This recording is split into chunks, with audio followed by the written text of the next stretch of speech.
Let's close this file we've been working on and don't save changes.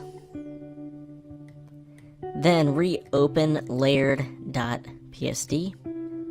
By default, layers have a normal layer blending mode, meaning the top layer does not blend at all with lower layers.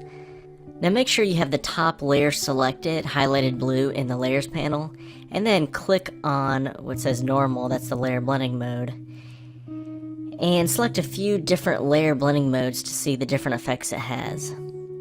Some more popular ones used in photography include multiply, which blends layers and makes them look a little darker, screen, and lighten, which is a little bit lighter, as well as overlay.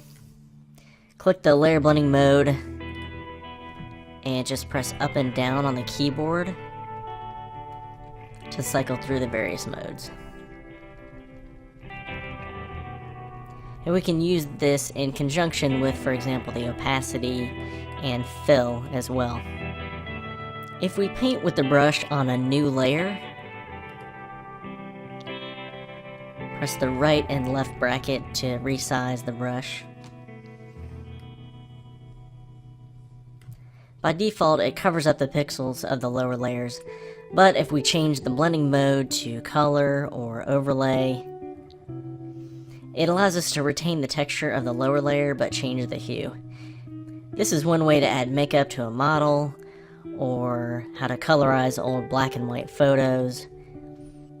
So layer blending modes can be pretty useful in certain contexts of colorization or adding texture to a different photo. Next, we'll go over adjustment layers, which are a great way to add effects to an image that can be actively adjusted.